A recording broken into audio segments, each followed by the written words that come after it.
বাংলাদেশের ভবিষ্যতে যেন কোনো তরুণ প্রজন্ম আর কোনো যেন কখনো যেন রাস্তায় না নামে, এটাই হবে। ইয়াতে 90-এর গণ অভ্যুত্থানে নূর হোসেনের রক্তের সাথে প্রতারণা করেছে এরা, প্রতারণা করে আজকে বাংলাদেশকে 24-এ এনে এখানে নিয়ে এসেছে। এখন 2000 মানুষ জীবন দেওয়ার পরে আজকে এখনো দেখা যাচ্ছে যে এই দেশ নিয়ে তাদের কোনো ভাবনা নেই। ভাবনা হচ্ছে ক্ষমতায় যেতে হবে, লুটপাট করতে হবে।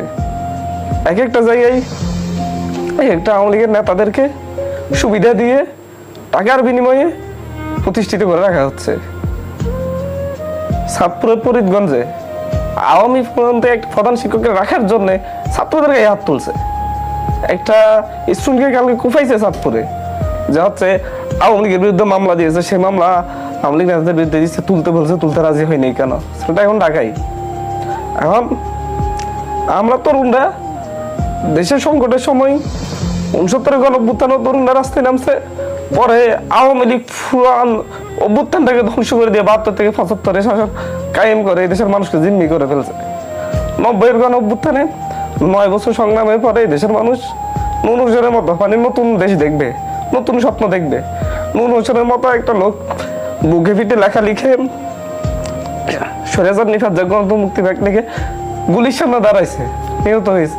তো নূর হোসেনের যেই 3 জোটের রূপরেখা দেখাইয়া নূর হোসেনকে রাস্তায় নামাইছে, সেই 3 জোটের রূপরেখা যে বাস্তবায়ন করা হয়নি, এটার জন্য ক্ষমা চাওয়া উচিত প্রত্যেকটা রাজনৈতিক দলকে। নূর হোসেনের রক্তের সাথে প্রতারণা হয়েছে। এখন 24-এ এসে যতগুলো ছাত্র জীবন দিছে প্রত্যেকটা রক্তের সাথে প্রতারণা করা হচ্ছে। আমি বরিশালে গিয়েছি, পটুয়াখালীর একটা ছেলে, ইন্টার পড়ুয়া ছেলে, পরীক্ষা অর্ধেক থেকে ঢাকায় চলে আসছে যে দিতে, আন্দোলনে যোগ দিতে। সে 5 তারিখে নিহত হয়েছে, 4 তারিখে তার ফেসবুক ওয়ালে পোস্ট দিয়েছে, আমি শহীদ হওয়ার পর যেন আমার কবরের উপরে একটা জাতীয় পতাকা টাঙিয়ে দেয়, জাতীয় পতাকা সবসময় ডিএন থাকে। ওইসব পোলাপাইলের স্বপ্ন আজকের বাংলাদেশ। প্রত্যেকটা জায়গায় সাদাবাজি, লুটতরাজ।